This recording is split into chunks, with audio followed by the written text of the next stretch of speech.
계속해서 2000선을 전후해서 횡보하던 우리 증시가 이제는 1930선까지 내려온 상황입니다. 과연 어느 정도에서 지지가 성공될 수 있을지 기술적인 분석 자세하게 들어보겠습니다. 오늘 이 시간 동양증권의 정인지 연구원 모셨습니다. 안녕하세요. 네, 안녕하세요. 네, 예. 먼저 해외 증시의 흐름부터 살펴보겠습니다. 예. 미국 증시 역시 이번 주에 계속해서 조정을 이어갔는데요. 예. 어떻게 봐야 되겠습니까? 미국 증시가 조정을 받긴 했지만 네.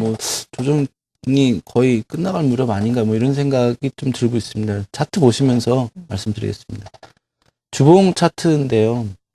주봉상으로 우리가 9월 달이었죠. 여기 S&P 500으로 1420포인트 돌파하던 요 시점. 그래서 2007년 고점까지도 열어놔야 되지 않겠냐 이런 말씀 드렸는데 돌파됐다 다시 되밀리고 있습니다. 근데 어떻게 보면 이게 자연스러운 게 이 중요한 저항은 돌파하면 또 안착 확인을 해주고 여기서 플랫폼이라 그러나요? 이렇게 지지 확인하고 다시 이제 올라가는 이런 모습을 일반적으로 보이는데 그렇게 본다면 아주 좋은 저가 매수 기회가 왔다라고 얘기를 할 수도 있겠고요. 또 반대로 본다면 이게 페일리 아니냐? 그냥 원래 빠지는 건데 그냥 일시적으로 돌파했다 이렇게 무너지는 거 아니냐? 이런 얘기를 해도 그건 절대 아니다 이렇게 얘기할 수는 없습니다. 다만 네. 지금으로서는 어쨌든 돌파된 이전 고점대가 이런 식으로 지지해서 안착 확인하고 가는 게 일반적인 상황이기 때문에 좀 지지를 기대해 볼 수 있다. 이 정도로 정리할 수 있겠고요. 일봉으로 보시면 좀 더 확연합니다. S&P 500 지수로 1420포인트인데 60일 이평선도 요 부근에 있고 돌파된 이전 고점대도 있어가지고 단기적으로 아직 바닥이 확인된 건 아닙니다. 조금 더 빠질 가능성도 있지만 어쨌든 60일 이평선이면 지지가 돼주면 시장은 좀 다시 이제 상승하는 국면으로 진행될 수 있다. 까지는 말씀드리겠는데 예. 전제가 몇 가지 깔립니다. 첫째는 여기서 지지받고 이렇게 바로 상승하느냐 그건 아닙니다. 일반적으로 60일평선 지지를 받으면 횡보를 하면서 저점을 높여가고 상승하는 모양을 만들고 올라가기 때문에 단기적으로 1, 2주 정도로 본다면 반등해서 세도 전고점을 넘기는 어렵다. 그리고 기간 조정하면서 상승하는 모양을 만들 거다라고 전망할 수 있고 만약에 이제 무너지는 그림이 나온다 하더라도 60일 이평선은 쉽게 무너지지는 않습니다. 반등이 나왔는데 예를 들면 1450이나 21일 평선 부근에서 반등이 제한되고 다시 떨어지는 그림이 나온다. 그러면서 간헐적으로 60일 평선 이렇게 무너지는 모양이 나오면 이게 지금 지지되지 않을 수 있겠구나라는 생각도 하셔야 됩니다. 그러니까 지금으로서 이제 신호래가 여러 가지 있지만 만약에 무너진다 하더라도 일단은 지지는 분명히 된다. 이제 저는 그쪽에 무게를 두고 있기 때문에 단기 매수 시점을 찾아야 되지만 반등하는 모양을 보고 이게 궁극적으로 살아나는 모양이냐 아니면은 이탈하는 모양이냐는 좀 더 신중하게 판단해 봐야 된다라고 좀 정리해 볼 수가 있겠습니다. 네, 그러니까 일단 당분간은 60일 이평선 때 지지는 확인이 되겠다. 하지만 반등이 나올 수도 있겠지만 아주 강한 반등은 힘들 수 있겠다라고 말씀해 주셨습니다. 반등의 강도와 추이를 좀 지켜봐야 되겠고요. 국내 증시 코스피 역시 지금 60일 이평선대에서 지지는 해주고 있지만 그래도 또 1930선까지 내려갔으니까 많이들 불안해하실 것 같거든요. 예. 주봉 먼저 자세하게 짚어볼까요? 예, 참 세상이 어떻게 돌아가는지를 잘 모르겠다 이런 말씀 하시는 분들이 많이 계신데 예. 주식시장이 그런 걸 반영을 하는 것 같습니다. 어떻게 돌아가는지 모르겠다 이렇게 얘기를 할 수 있는. 왜 그러냐 하면은 제가 작년부터 계속 말씀드렸어요. 네. 60주 이평선이 무너지면 장기 추세 반전이다. 그래서 이거 무너졌을 때 이제 시장이 굉장히 좀 어려워질 것 같습니다 이렇게 말씀드렸는데 이렇게 살아났습니다.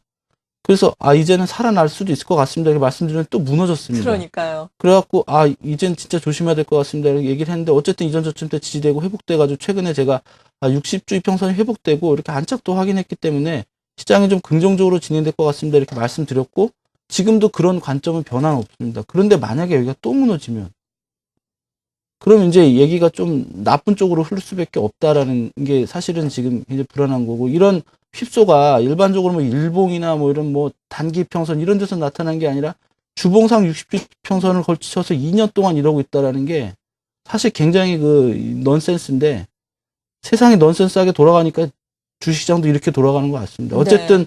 저는 이 1900포인트 부근에 있는 60주 이평선에 대해서 아직도 중요한 의미를 부여하고 있고요.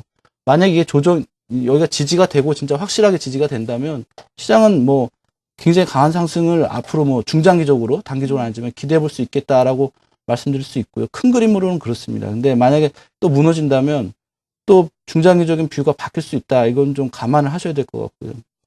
일봉으로 보시면 말씀하셨듯이 61 이평선 부근에서 지지를 지금 받은 모습입니다. 어저께도 여기서 정확하게 지지를 받고 반등했고, 오늘도 어제 저점대를 깨고 있지 않다라면 뭐 바닥권 형성하는 과정이다라고 보셔도 큰 문제는 없을 것 같습니다. 근데 다만 미국이랑 같습니다. 반등을 하더라도 2000포인트 정도를 고점으로 보시고요. 여기서 이제 우리가 긍정적인 시나리오로 보시면 2000 정도 갔다가 1950 정도 갔다가 다시 한 2000 정도 갔다가 이러면서 횡보하면서 저점이 조금씩 높아지는 그림이 나오면서 61 이평선이 쭉 따라 올라와주고 이평선들이 2000 부근에서 수렴해주는 모습이 한두 달 정도 걸쳐서 진행이 되면 그러면 적어도 뭐 12월 달 정도에는 다시 한번 또 랠리가 뭐 이런 정도의 랠리겠죠. 한두 달짜리 랠리가 뭐 있을 수 있겠다.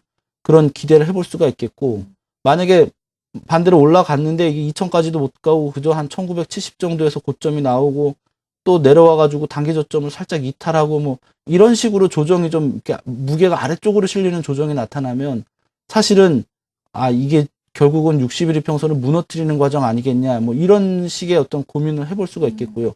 궁극적으로 121 이평선에 있는 1900포인트가 무너지면 주봉상으로도 아까 제가 말씀드렸던 장기 그 분기선이 무너지는 거기 때문에 이러면은 여기까지 보셔야 됩니다.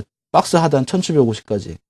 그러니까 그런 어떤 지금 상황이다. 제가 생각하기에는 여기서 지금 어쨌든 반등 분명히 나온다. 네. 그 확률은 매우 높다라고 볼 수 있겠지만 반등이 나왔는데 2000은 못 간다. 그리고 나왔다가 다시 또 62평선에 조만간 떨어진다. 한 1, 2주 사이에. 그러면 시장 뷰를 좀 보수적으로 바꿔가는 과정이 필요합니다. 지금 여기서 그래서 1900 지지될 거냐 안 될 거냐 뭐 이걸 이제 단정적으로 맞추기는 어렵습니다만 네. 제가 주봉상으로 말씀드렸듯이 뭐 굳이 뭐 설명 안 들어도 뭐 지금 이벤트들이 굉장히 많지 않습니까? 그렇죠. 세상에. 이제 그런 것들이 시장에서도 애널리스트들도 판단하기 사실 어려운 상황이고 시장도 지금 그게 어떻게 될 거라고 결론을 못 내리고 있는 상황이기 때문에 네. 그게 차트상으로 보면 이러지도 저러지도 못하는 모양을 나타나고 있거든요. 근데 그게 만약에 시장에서 어떤 식으로든 분기점을 넘거나 무너지는 식으로 답을 찾아주면 뭐 따라가는 게 이제 기술적 분석하는 사람들이 조언해 줄 수 있는 거고, 아직은 저는 세상에 답을 못 내렸다. 네. 뭐 그렇게 시장이 얘기를 해주고 있다고 보고 있습니다. 다만 이제 단기적으로 낙폭이 과도했다. 그래서 지금부터는 단기적인 반등은 나올 가능성이 굉장히 높다라고 좀 말씀드릴 수 있겠고요. 네. 뭐 종목별 차트 보시더라도 대략적으로 중요한 반등이 나올 수 있는 시점들이 대부분 도달했습니다. 그래서 오늘 같으면 저가 매수 기회를 충분히 찾을 수 있겠지만 아까도 말씀드렸듯이 일단은 단기로 보시고 네. 그 후에 흐름을 추적을 하면서 이게 위로 가기 위한 조정이냐 뭐 이런 거 좀 보셔야 될 것 같습니다. 예, 정말 워낙에 시장에 불확실성이 팽배해 있기 때문에 기술적으로 보더라도 지금 단기적으로는 물론 지지를 해가면서 오를 수는 있겠지만 아주 강하게 오를 것이다. 중장기적으로는 우리가 판단을 내리기 상당히 애매한 시점이다라고 말씀해 주셨습니다. 일단 단기적으로는 우리가 예상하는 수익률을 아주 크게 잡지 않는 이상은 접근 가능한 시점이다라고 말씀해 주셨는데 업종별로 좀 간략간략하게 짚어보겠습니다. 최근에 전기전자 업종이 많은 조정을 받았는데요. 어떻게 예. 봐야 되겠습니까? 전기전자 업종은 매수 시점입니다. 음. 그러니까 물론 단기고요. 차트 보시면 아시겠지만 아주 뭐 아이러니하죠. 121 이평선 이렇게 쭉 돌고 있습니다. 이게 이런 걸 우리가 원형 천장형이라고 말씀드릴 수가 있기 때문에 장기적으로는 고점대 만들고 있는 그림이다 이렇게 얘기할 수도 있습니다. 근데 어쨌든 단기적으로는 61 이평선이랑 추세선 도달했기 때문에 반등이 충분히 가능하고요. 여기서 만약에 반등을 하고 나서 저점을 이렇게 높이는 모양이 나타나줘야 121 이평선이 이렇게 위로 이렇게 조금씩 턴을 하면서 이 원형 천전형이 페일러가 되는 모습이 나타날 거기 때문에 반등하는 것까지는 좋지만 전고점을 뭐 넘어가는 이런 수준의 상승보다는 일단은 좀 소폭의 등락 쪽으로 보시고, 반등이 나왔는데 지수에도 말씀드렸지만 이 10월달 고점을 못 넘는다. 그리고 단기 고점이 나왔다 이러면 그때부터 다음에 뭐 61 이평선에 또 도달했을 때는 굉장히 보수적으로 좀 보셔야 될 것 같아요. 네. 화학업종도 마찬가지로 9월 저점 때 도달했고요. 굉장히 중요한 지지대입니다. 그래서 충분히 이제 반등할 수 있는 상황인데 말씀드렸다시피 뭐 채널 상단선까지 못 간다든지 그러면 이후에 조정 시점에는 이 저점을 깰 가능성이 있다. 마찬가지로 운송장비 업종도 뭐 박스권 하단선 굉장히 좀 바닥권이기 때문에 뭐 여기서 더 빠질 가능성은 별로 없습니다. 그러나 반등하는 모양 보시고요. 최소한 이 단기 고점을 네. 조금이라도 높여주는 모습이 나타나고 조정을 받아야지, 뭐 예를 들면 2,800까지 갔다가 조정이 나왔다. 그러면은 그 다음 조정 나왔을 때는 여기가 지지니까 사십시오, 이런 얘기를 하기가 곤란합니다. 금융업종도 마찬가지고요. 121일 평선이나 60일 평선 지지받고 있어서 일단은 반등 가능성은 있는 상황입니다. 네, 지금 시간이 좀 부족하기는 하지만 그래도 코스닥 시장 최근에 잘 나가고 있으니까 간략하게 또 정리를 해봐야 될 것 같아요. 코스닥 시장은 550포인트가 굉장히 중요한 저항대인데 그렇죠. 그 부분에서 지금 탄력이 둔화됐습니다. 그래서 이 추세선을 아직 이탈하지 않았기 때문에 이게 뭐 추세가 끝났다, 이렇게 말씀드릴 수는 없습니다. 그래서 이제 상승 시도는 좀 더 있을 수 있지만 일단 추세선을 이탈하게 되면 보시다시피 코스닥은 추세선이 무너지면 가파르게 하락을 하거든요. 그래서 일단 적극적 위험 관리가 들어가줘야 되고, 굉장히 좋은 시나리오를 상정을 한다. 예를 들면 550포인트를 뚫고 넘어간다 하더라도 워낙 강한 저항대이기 때문에 한 520에서 550포인트까지 이렇게 박스를 만들면서 플랫폼을 만들고 여기서 이제 다시 이제 치고 나가는 그림이 나올 가능성이 높거든요. 만약 돌파를 하더라도. 네. 그래서 제 생각으로는 일단은 여기서 코스닥 시장은 위험 관리가 좀 들어가줘야 되는 이익 실현이겠죠. 대부분 이제 수익 나셨을 테니까 이익 실현 좀 하시고, 추세선 만약 이탈되면 조금 더 지켜보시고, 만약 하락하면 뭐 저가 매수 기회를 찾으셔야 되고, 만약 하락폭이 굉장히 제한적이면서 횡보를 하면 550포인트가 돌파될 가능성이 있겠다, 이런 판단은 조금 천천히 하셔도 충분히 매수 기회를 줄 거다라고 생각하고 있습니다. 네, 지금까지 동양증권의 정인지 연구원과 함께 기술적인 분석을 통해서 시장에 대한 자세하게 알아봤습니다. 고맙습니다. 네, 감사합니다.